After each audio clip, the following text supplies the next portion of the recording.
조금 전에 읽었던 우리 아가서 4장 12절부터 5장 1절까지 말씀을 통해서 주의 소유라고 하는 제목으로 하나님 말씀을 전하겠습니다.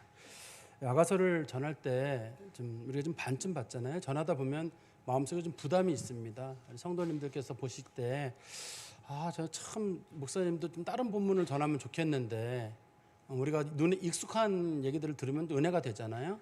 익숙한 얘기들을 하면 참 좋겠는데 저도 마음속으로는 그래요. 이거 쉬운 본문을 좀 하면 좋겠는데 또 이 사장쯤 오다 보면은 이제 여기서 끝을 내야 되나, 여기서 좀 쉬었다 해야 되나, 그런 마음의 부담도 있습니다.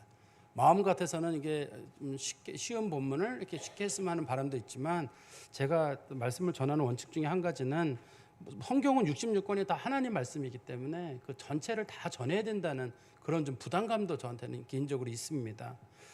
어떻든요, 이 아가서를 이해하는 방법은 제가 매 설교마다 지금 말씀드립니다만, 아가서를 이해하는 방법은 서로 두 사람이 사랑을 해서 사랑을 키워가는 과정을 통해서 하나님의 사랑을 이해하게 만들거든요. 우리가 하나님이 나를 얼마나 사랑하시느냐, 우리는 잘 이해가 안 돼요, 그게. 근데 하나님 말씀하시기를 내가 누군가를 뜨겁게 사랑한 적이 있느냐? 있습니다. 나도 너를 뜨겁게 사랑한다. 내가 누군가를 용서한 적이 있느냐? 나도 너를 용서한다. 이런 것처럼 하나님께서는 이렇게 사랑의 과정들을 남녀의 사랑을 통해 가지고 우리들이 사랑을 이해할 수 있도록 설명을 해놓으신 거예요. 그런데 그 사랑이라고 하는 게 항상 뜨거운 것만 있는 건 아니잖아요. 어떤 날은 내려가는 길이 있고 어떤 날은 올라가는 길이 있는데, 그것이 이제 아가서에 설명이 되어 있습니다. 어떤 때는 사랑이 좋고 어떤 때는 사랑이 좀 식어가는 면도 있고요. 저희가 이제 어떤 지난 시간하고 그 전 시간에 봤을 때는 술람미 여인과 솔로몬이 결혼을 했는데요. 결혼을 하고 나서 서로 이제 한 1m 정도 거리를 두고 누워가지고 상대방을 바라보고 있는데, 솔로몬이 보니까 그 여자의 외모적인 부분, 머리카락, 눈, 입, 치아, 입술 모양, 목선, 그다음에 가슴, 이런 게 너무 예쁜 거예요. 당신 참 예쁘다고 이제 칭찬을 합니다. 그리고 나서 조금 더 지난 다음에는 그 사람과 입맞춤을 하게 되거든요. 그는 이제 그동안 외모만 보던 거랑 다르게 이제 입맞춤을 통해 가지고 그 사람의 성품도 알아내게 되고, 또 그 사람하고 같이 이렇게 끌어안는 장면이 나오거든요. 끌어안다 보면 그 사람에게서 느끼는 살냄새와 그 사람이 사용하는 향수 냄새가 나게 되거든요. 근데 그런 것들이 그전에는 몰라요. 멀리서 바라보던 사람의 모습과는 다르게 그 사람하고 이제 서로 관계가 깊어지면서 그 사람의 냄새도 맡아가게 되고 그 사람을 알아가는 과정이거든요. 이제 대신에 솔로몬은 술람미 여인에게 뭘 요구하냐면, 이제 좀 더 깊은 관계로 들어가자고 자꾸 요청을 해요. 이제 그러니까 거기다 좀 끌어안고 입맞춤을 하잖아요. 그래서 좀 더 단계로 나아가자.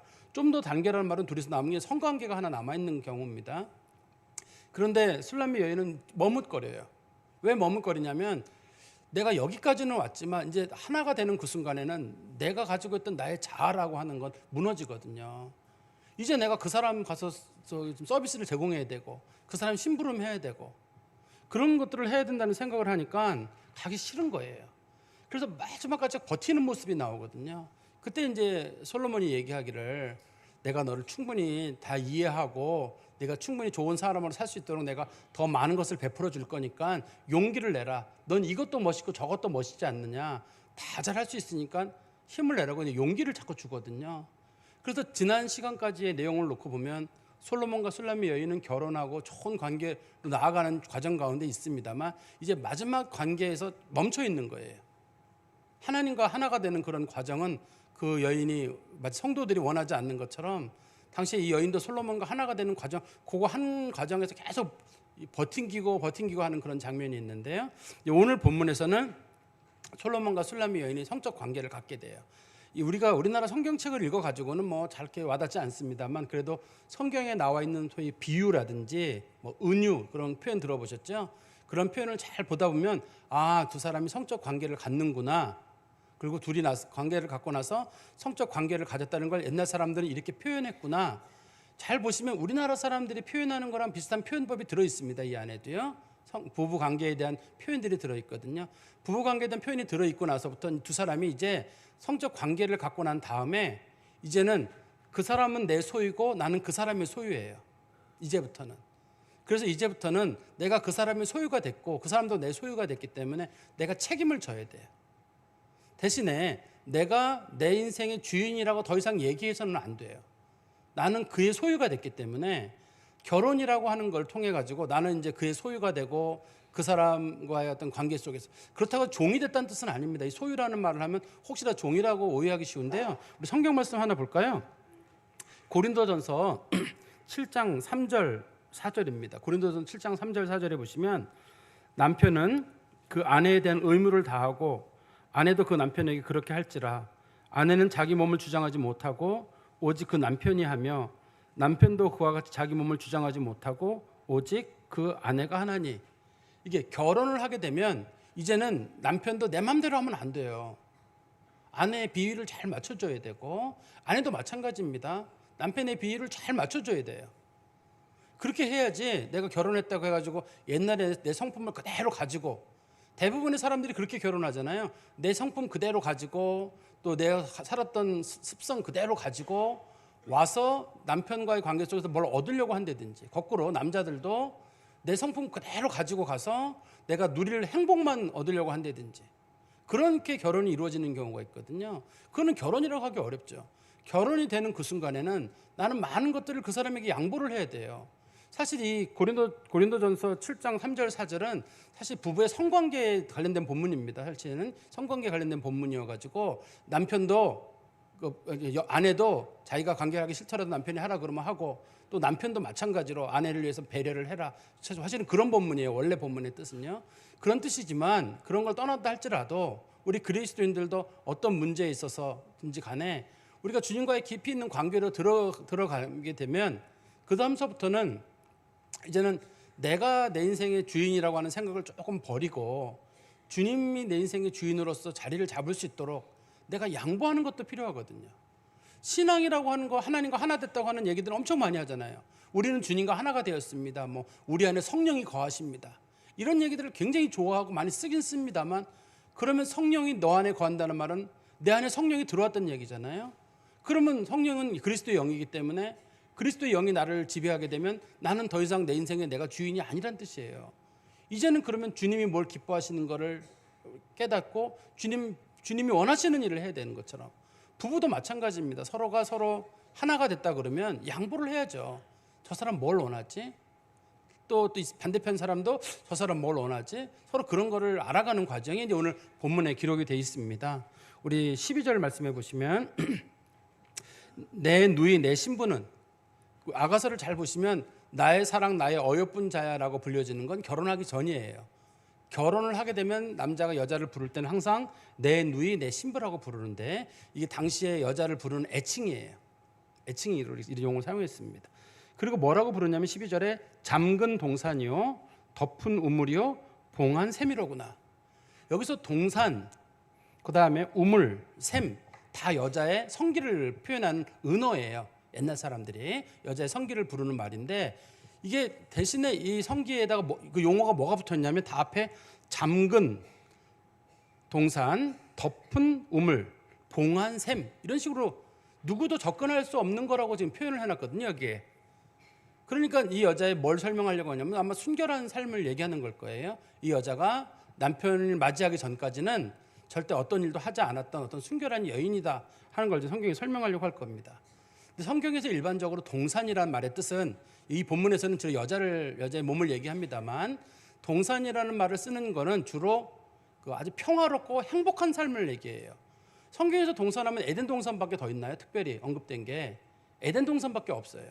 에덴이라는 말의 뜻이 행복이라는 뜻입니다. 원래 그 행복한 동산인데, 행복한 동산이 되려면 누구랑 같이 있어야 되냐면 하나님과 함께 있어야 돼요. 이게 아담과 하와가 선악과를 따먹고 하나님으로부터 버림을 받게 되면 그 사람들에겐 불행이 있거든요. 에덴 동산에 쫓겨나게 돼요. 근데 하나님의 은혜를 받고 있는 동안에는, 에덴 동산에 머무를 때는 행복을 누리거든요. 사실 그 에덴 동산이 좋은 이유는 거기에 무슨 과일이 많거나 무슨 아담이 있고 하와가 있거나 그런 게 아니라 그 동산에 하나님이 있기 때문이에요. 하나님과 동행하면 행복한 거고, 아담과 하와가 선악과를 따먹고 나면 동산 쫓겨나거든요. 그러면 그 사람들에겐 그게 불행이에요. 천국과 지옥도 마찬가지입니다. 천국과 지옥도 하나님께서 계신 곳은 천국이고 하나님이 계시지 않은 곳은 지옥이에요. 교회도 마찬가지입니다. 하나님과 동행하는 삶을 사는 교회는 좋은 교회고, 교회가 사람들끼리 지내는 교회는 그건 나쁜 교회예요. 교회의 기준도 마찬가지죠. 그런데 이 본문에 보면 잠근 동산이라는 표현을 썼는데, 동산이란 말은, 잠근 동산이란 말은 그 옛날 우리 좀 뭐 중세의 성이나 영지나 장원 같은 데 보면은 나무들이 빽빽하게 둘러서 있고 그 안에 잔디밭이 있고 그 안에 또 물도 있고 집도 있고 막 그런 거 있잖아요. 대신에 사람들은 함부로 들어가지 못하도록 문을 잠가놨어요. 문을 잠가놨기 때문에 이 동산에는 아무나 함부로 못 들어가요. 문이 딱 잠겨 있습니다. 울타리도 쳐 있고 함부로 못 들어가요. 에덴 동산도 마찬가지죠. 아담과 하와가 선악과를 따먹고 난 다음에 쫓겨나가지고 그 하나님께서 두루도는 검으로 막아놔가지고 들어가지 못하도록 막아놨거든요. 못 들어가요. 에덴 동산에도 사람이 함부로 못 들어가듯이 좋은 동산은 바깥과 안이 구분이 돼 있어요. 그리고 그 안에 뭐가 있냐면 잠근 덮은 우물이 있고 봉한 샘이 있는데, 이게 동산 자체가 잠겨 있기 때문에 그 안에 있는 우물의 물도 아무나 함부로 먹을 수 없는 그런 물입니다. 이게 이제 본문에서는 뭐를 얘기하냐면 그 여자의 몸도 말하지만 동시에 남편 외에는 아무도 들어갈 수 없는 순결함을 지킨 여자라는 뜻입니다. 이 본문에서 13절 말씀해 보시면, 내게서 나는 것은 석류나무의 각종 아름다운 과수와 고베라와 나도풀과 나도와 번홍화와 창포와 개수와 각종 유향목과 모략과 침향과 모든 귀한 향품이다. 여기 보면 여러 종류의 나무가 나오고 또 향품이 나오고 열매가 나와요.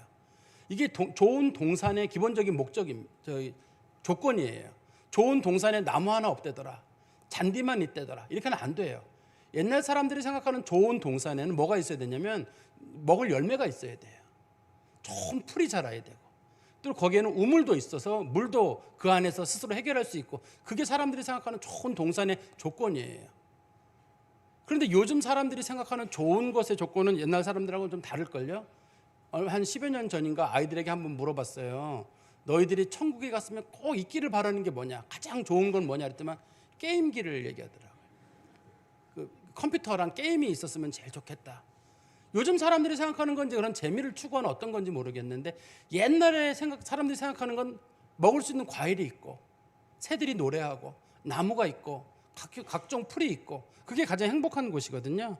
그래서 이 본문에도 막 보면 여러 가지가 나오잖아요.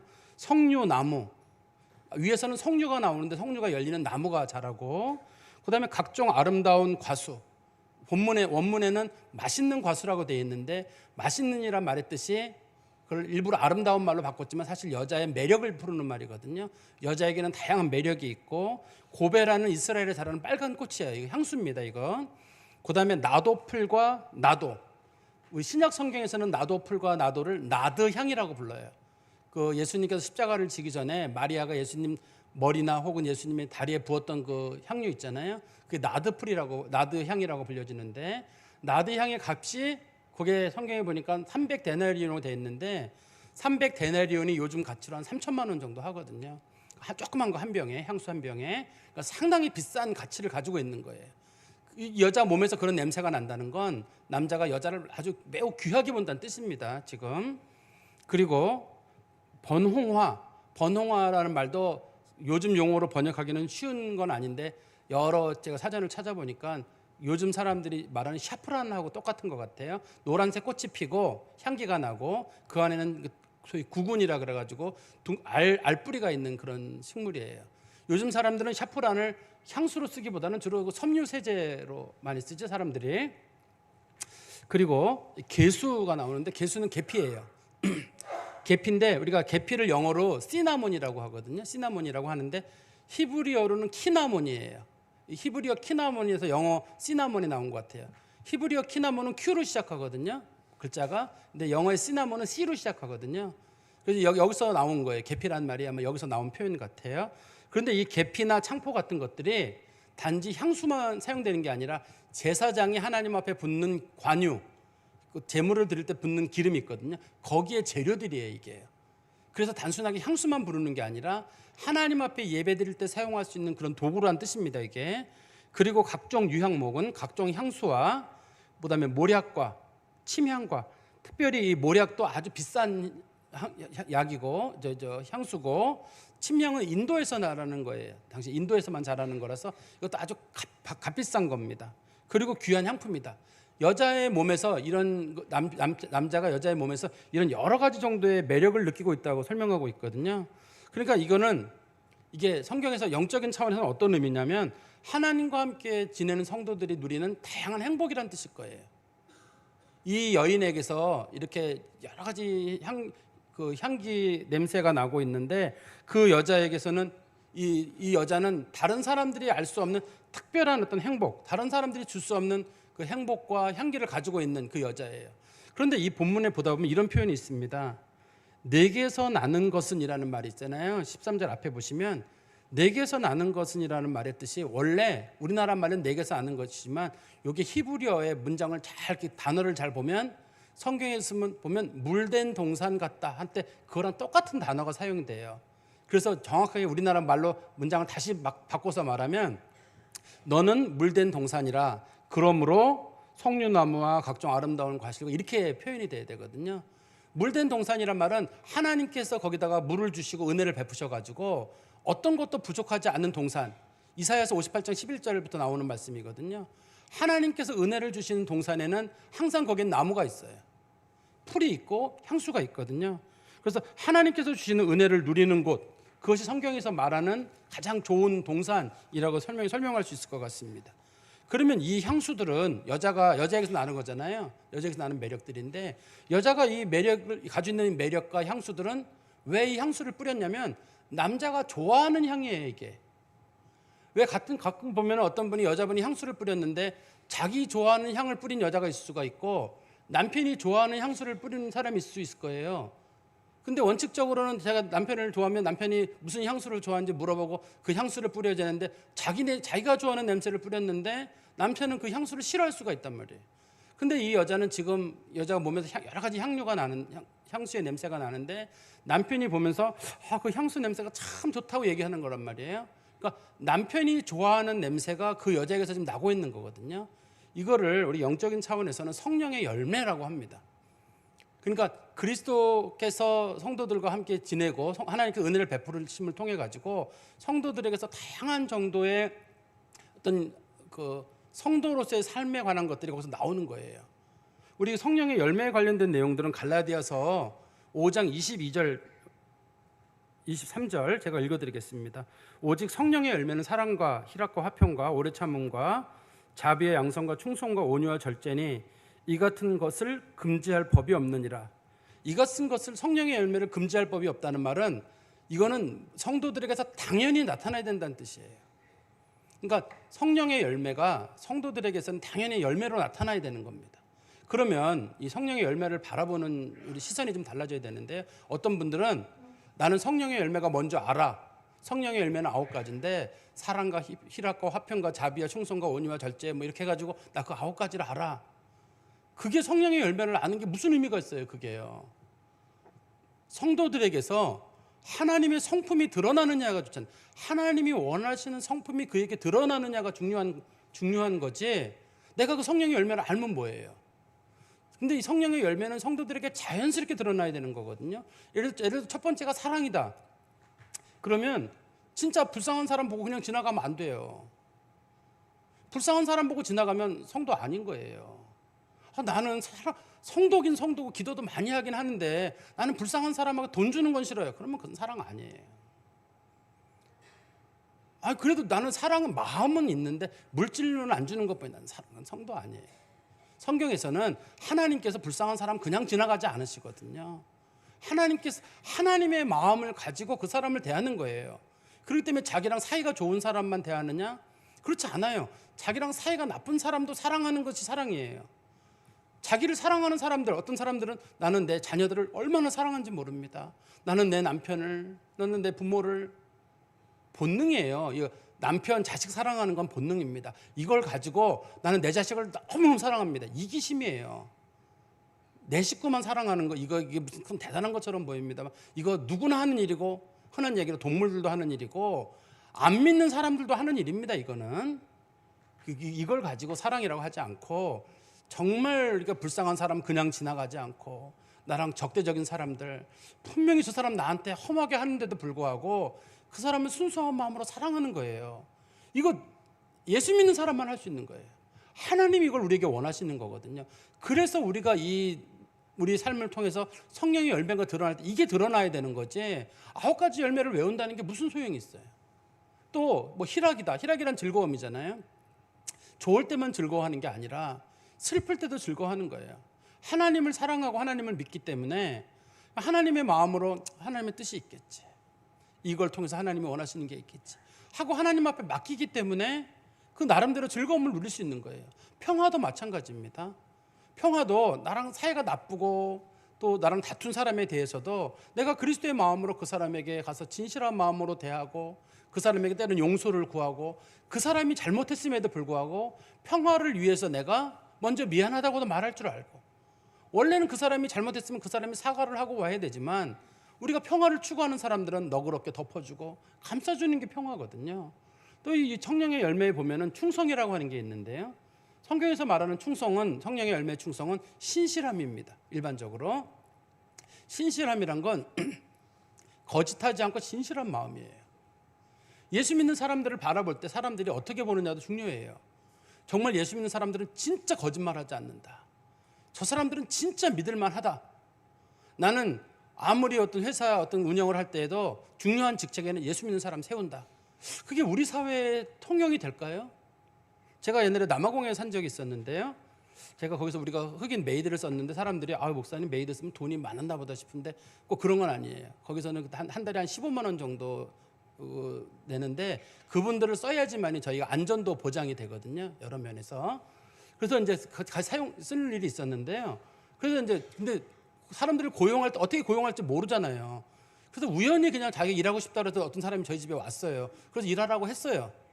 그래서 제가 저희 교회 다니는 분, 이제 백인 여자 집사님한테 우리가 흑인이 우리 집에서 일하게 됐다 그랬더니만 이제 그 사람이 어떻게 믿고 했느냐, 모른다고 그냥 와서 하게 됐다. 근데 제가 보니까 그 사람의 요 가슴에 은색으로 된 별표가 하나 있고 뭐 조그만 글씨가 하나 써 있더라. 그러니까 그 집사님이 하는 말이, 와, 대단하다는 거, 어떻게 좋은 사람 만났냐는 거예요. 그 사람들이 제시스라고 불려주는 이단 사람들이에요. 이단 사람들인데 절대 거짓말 하지 않아요. 물건 하나 훔치지 않아요. 이 주인집에 일절 해코지를 안 해요. 저희 집엔 4년 있었거든요. 일절 안 해요. 그 사회가 믿는 거예요. 저 사람들은 진짜 죽어도 거짓말 안 해요. 그만큼 신실한 사람들이에요. 근데 이단이에요, 교리적으로는. 나중에 제가 그 교리를 알아보니까 좀 이단적인 사람들이거든요. 근데 우리 그리스도인들이 성령의 열매, 뭐 성령이 어쩌고 사랑이 어쩌고 이런 얘기를 하는 게 아니라 정말 우리에게서 하나님의 냄새가 나느냐, 하나님이 원하시는 모습이 우리 가운데 있느냐가 성령의 열매인 거지, 그렇지 않고 그냥 뭐 인간 냄새 좋은 거 뿌렸는데 하나님 보시기에 전혀 마음에 안 드는 게 있을 수가 있을 것 같아요.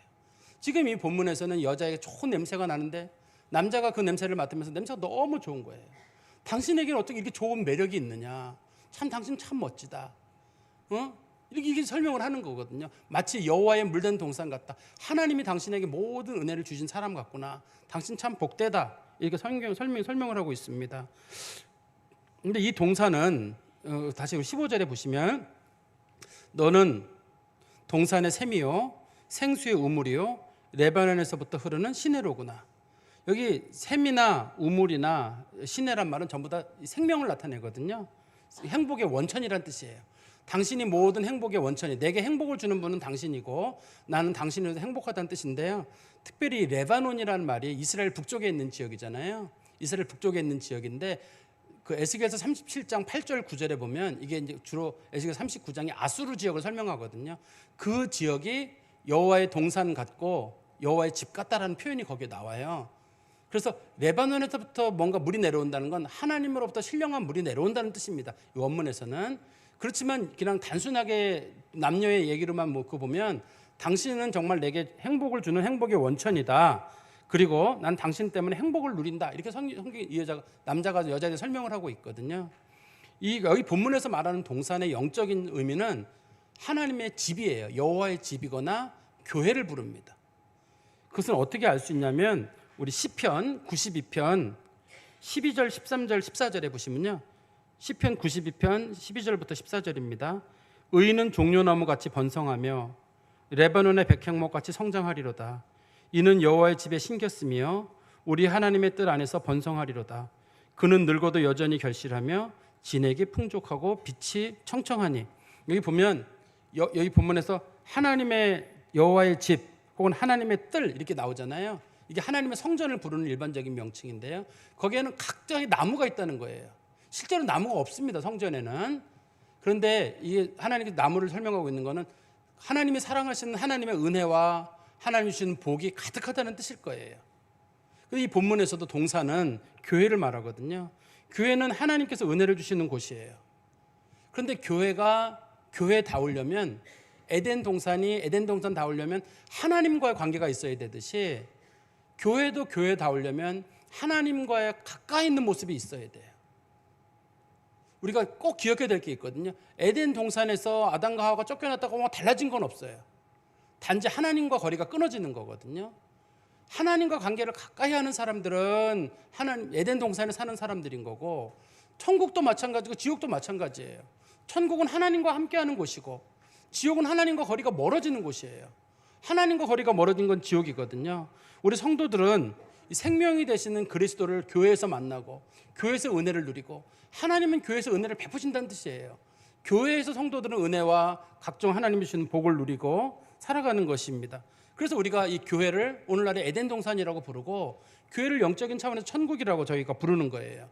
그런데 아까 제가 12절에 봤던 것처럼 잠근 동산이요 덮은 우물이요 봉한 샘이다, 이 말은 아무도 들어올 수 없다는 말이 초점이 아니라 누구는 들어올 수 있냐면 남편은 들어올 수 있는 것처럼 하나님만이 그 안에 주인이 되어야 된다는 뜻이에요. 교회의 주인은 항상 하나님만이 주인이 돼야지 하나님 외의 것들이 주인이 되면 안 돼요. 근데 우리가 요즘 힘든 것 중에 한 가지는 하나님 외에 다른 것이 주인이 될 때가 있어요. 우리들의 삶에. 어떤 사람들은 돈이 주인인 경우가 있어요. 어떤 사람들은 사람이 주인인 경우가 있어요. 그래서 돈을 추구하는 사람들은 돈에 마음을 써요. 얼마 동안은 좋아요. 그렇지만 돈은 사람을 배신하거든요. 사람을 의지하는 사람도 있어요. 얼마 동안은 좋아요. 근데 사람도 사람을 배신해요. 남는 건 하나님밖에 없다고 자꾸 교회가 얘기를 해도 사람들은 그걸 깨닫기 전까지는 사람 의지하고 돈 의지하고, 그러다가 결국은 자기 마음속에 하나님만 둬야 되는데 다른 거 뒀다가 후회하는 일이 많이 있거든요. 근데 하나님께서는 너의 마음속에는 항상 하나님만 둬라, 이게 성경에 설명을 하고 있습니다. 이제 그것이 실제로 이루어지는 게 이제 16절에 이루어지게 되는데요. 16절 말씀해 보십시오. 북풍아 일어나라, 남풍아 오라. 이건 여자가 하는 말이에요. 북풍아 불어라, 남풍아 불어라 이렇게 하지 않고 북풍아 일어나라, 남풍아 오라 이렇게 표현하고 있잖아요. 여기서 지금 이 일어나라는 말의 뜻은 남자에게 어떤 성적으로 흥분하라는 그런 뜻이거든요. 그 다음에 오라란 말은 여자가 자기 몸으로 들어오라는 뜻이에요. 그 뒤에 보면 나옵니다. 나의 동산에 불어서, 나의 동산은 여자의 몸을 말하거든요. 나의 동산에 불어서 향기를 날리라. 나의 사랑하는 자가 그 동산에, 그 동산이란 말이 원문에는 그의 동산이라고 돼 있어요. 여자가 이제 자기 몸을 내 몸이 아니라 그의 동산, 그가 들락날락할 수 있는 그런 공간으로 그의 동산에 들어가서 아름다운 열매를 먹기를 원하노라. 그 전에 아가서 2장 7절이나 3장 5절에 보면 여자가 이런 얘기를 했었어요. 내가 노루와 들사슴을 두고 너희들에게 맹세하는데 내 사랑이 원하기 전에는 깨울지 말고 흔들지 말지니라, 이런 말을 했었거든요. 앞에서 왜 했냐면 둘이는 서로 친하긴 한데, 친하니까 옆 사람들이 하는 말이 야 성적 관계를 가져 막 그러니까 여자가 아직은 아니야. 성관계를 가지려면 뭔가 어떤 결혼하고 뭔가 과정이 있어야 돼. 사람들이 그게 뭘 중요해, 서로 사랑하는데 관계를 가져 그럴 때 여자가 몇 번 거절을 했어요. 아닌 건 아닌다, 때가 될 때까지 기다리라. 그러는데 이제 본문에서는 여자가 바람아 불어라, 깨워라라고 말하는 이유는 이제는 내가 이 나의 순결성을 개방하고 남자를 받아들이겠다고 여자가 얘기를 하는 거예요. 이제는 다 모든 걸 받아들이겠다고 말하는 겁니다. 근데 성경에서 북풍이 부는 곳은 이스라엘 북쪽인가 레바논이거든요. 레바논은 하나님이 계신 곳이에요. 그 다음에 남풍은 모든 식물이 자라게 하는 곳이잖아요. 따뜻한 바람이어서. 그래서 거기서는 모든 것이 살아 움직이게 만드는 거거든요. 그리고 아까 제가 말씀드린 대로 그가 사랑하는 자가 그의 동산에, 그의 동산이란 말은 여자의 몸이 위에서는 내 동산이었다가 그의 동산으로 바뀌면서 이제 내 몸의 주인이 내가 아니라 남자로 바뀐다는 뜻이에요. 이제는 더 이상 내가 나를 주장하지 않는다는 말이죠. 5절에 보면 거기 자세하게 설명이 되어 있습니다. 5장 1절에 보시면 보세요. 남자가 하는 말입니다. 내 누이, 내 신부야. 내가 내 동산에 들어와서, 내가 내 동산에 들어왔단 말은 남자가 여자와 성적 관계를 갖고 있는 중이라는 뜻이에요. 동산은 여자의 몸인데 그 남자가 이제 여자의 몸에 들어가서 이제는 내 동산이라고 말하고, 그 다음에 나의 몰약. 원래는 몰약은 여자 몸에서 나는 냄새잖아요. 근데 남자가 이제는 몰약이 내 몰약이에요. 내가 여자랑 관계를 가졌기 때문에 내 몰약. 여자 깼고 내 것이고 내 것이고 여자 거입니다. 하나가 됐기 때문에. 그 다음에 나의 꿀송이와 꿀을 먹고, 이것도 마찬가지로 여자가 가지고 있던 건데 이거를 남자가 먹고 마시고, 그 다음에 내 포도주. 포도주도 여자가 주는 즐거움인데 이제는 내 포도주가 되고 내 우유를 마셨다. 이스라엘에서 젖과 꿀이 흐르는 땅이라고 할 때 기준이 뭐냐면, 첫 번째는 꿀이 있어야 돼요. 꿀이 있어야 되고, 두 번째는 젖이니까 우유가 있어야 되고, 세 번째는 포도주가 있어야 돼요. 이 세 가지 조건이 있으면 젖과 꿀이 흐르는 땅이 기준이거든요. 이게 행복의 기준이에요. 인간을 가장 행복하게 하는 것을 젖과 꿀과 포도주를 말하거든요. 근데 이 남자가 여자와 관계 속에서 그 모든 것들을 누리고 있다고 지금 설명을 하고 있는 겁니다. 그러면서 하는 말이 5장 1절 끝부분입니다. 나의 친구들아 먹으라, 나의 사랑하는 사람들아 많이 마셔라. 그런데 이거 보면은 마치 친구들, 옆에 있는 친구들에게 자 마시자, 즐기자 이렇게 보입니다만, 이 본문에서 사랑하는 사람이라는 말이 보통 경우 그 주변에 있는 사람들을 부르는 말이 아니라 뜨겁게 사랑하는 남녀에게만 쓰는 용어입니다. 히브리어로 도드라고 하거든요. 그 용어가 사용되기 때문에 남자가 여자에게 하는 말이에요. 우리 더 뜨겁게 사랑합시다. 우리 이제 더 행복하게 살아봅시다. 이렇게 하는 얘기입니다. 대신에 이제 이렇게 번역이 된 것뿐이죠. 이 부분을 설명하면 이런 뜻이에요. 과거에는 여자가 자기 몸의 주인이에요. 이제는 여자가 자기 몸의 주인이 아니라 남자가 자기 몸의 주인이 됐어요. 왜 주인이 됐냐면, 여자가 남자에게 뭐라고 말했냐면 바람아 불어와라고 얘기를 했거든요. 바람아 불어와라고 얘기를 하면 통해 가지고, 그 바람, 북풍과 남풍은 지금 남자를 상징하고 있는데, 남자가 여자의 몸에 들어감을 통해 가지고 둘이 하나가 되고, 이제는 여자는 더 이상 주인이 안 되는 거예요. 영적인 차원에서는 이런 거예요. 우리 성도들이 하나님 앞에 하나님, 제가 하나님과 하나가 되기를 원합니다 이렇게 얘기를 했는데, 하나님의 성령의 바람이 불어 들어와 가지고 이제 그리스도인들이 성령 안에서 새로운 사람이 되는 거예요. 성경에서 바람이라는 말과 성령이라는 말이 항상 같은 단어예요. 성령이라는 말과 다른 말 같잖아요. 번역하는 사람이 어떤 건 성령으로 번역하고 어떤 건 바람으로 번역하는 거지, 히브리어로 바람이란 말은 성령이란 말은 똑같이 둘 다 바람이란 뜻이에요. 루아흐라는 히브리어 단어가 다 바람이에요. 그래서 이 본문에서는 바람아 부르는 말은 하나님의 성령이 내게 들어오시기를 바란다. 하나님의 성령이 내게 들어오고 내가 하나님의 사람이 되고 하나님이 나의 하나님이 된다는 그런 뜻입니다. 이 본문에서는. 그래서 하나님의 영이 내게 들어왔어요. 그러면 이제는 내가 나를 사는 게 아니라 하나님이 나를 지배해야 되는 거예요. 우리는 성령의 사람이 된 거거든요. 성령의 사람이 돼가지고 하나님이 내 안에 계시는데, 지금 마치 남녀가 삽입하는 과정을 성경에서 이게 뭘 보여주냐면 성령께서 우리 안에 들어오시는 과정을 설명하고 있는 거예요. 지금 그리스도와 우리가 하나 된 관계 속에서 성령이 우리 안에 들어오시는 과정을 마치 부부 관계를 갖는 것처럼 설명하는 거거든요.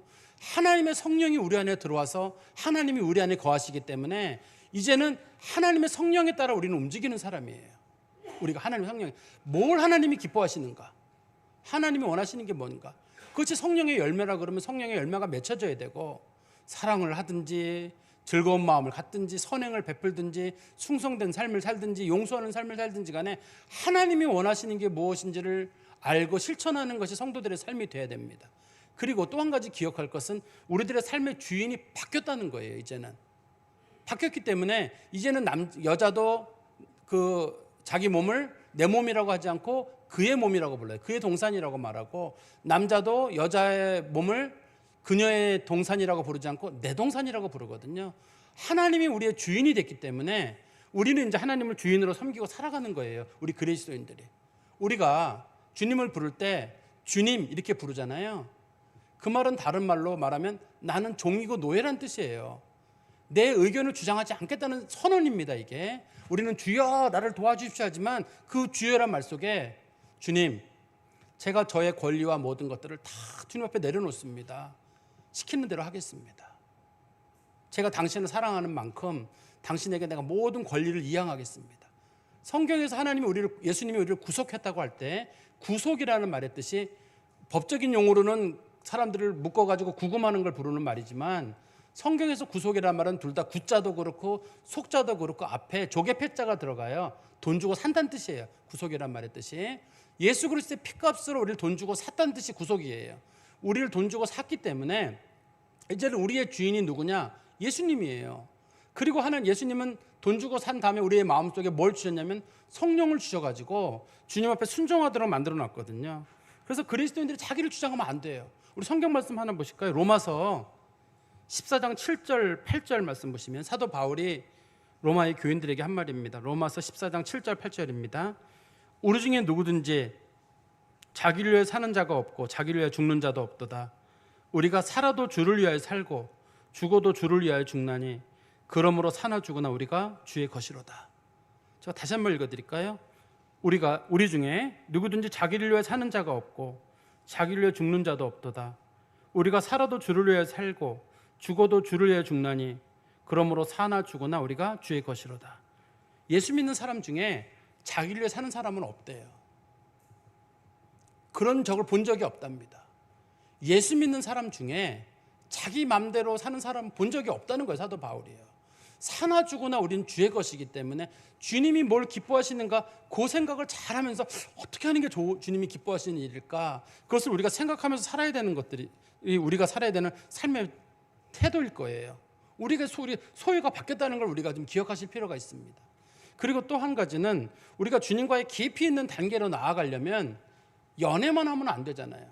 이 두 사람이 연애 오래 했거든요. 연애하다가 둘이서 외모 보고 칭찬도 하다가 또 둘이서 보고 입맞춤도 하다가 이제 둘이 깊은 단계로 들어가가지고 둘이 이제 성적인 관계를 갖고 있는 거예요. 이제 두 사람이 처음으로 인생의 즐거움을 찾아가는 거거든요. 신앙이라는 하는 것도 마찬가지로 신앙도 나름대로 맛이 있습니다, 여러분. 어떤 분들은 여러분 교회 열심히 다니는 사람 보면 미친 것 같죠? 그 사람들 다 신앙에 재미가 있어요. 기도도요 재밌습니다. 그게 성경 우리 최근에 읽으시는 분들 계시잖아요. 성경도 재밌어요. 그러니까 읽는 거지 그냥 재미없는데 막 읽는 건 아닙니다. 다 신앙도 재미가 있어서 성도들이 신앙생활도 하는 거거든요. 그러니까 주님과 신앙생활하는 사람들은 좀 더 깊은 단계로 자꾸 나아가야 돼요. 그러려면 그 사람의 마음속에 뭐가 있어야 되냐면 진짜 주님을 사랑하는 마음이 거기에 있어야 돼요.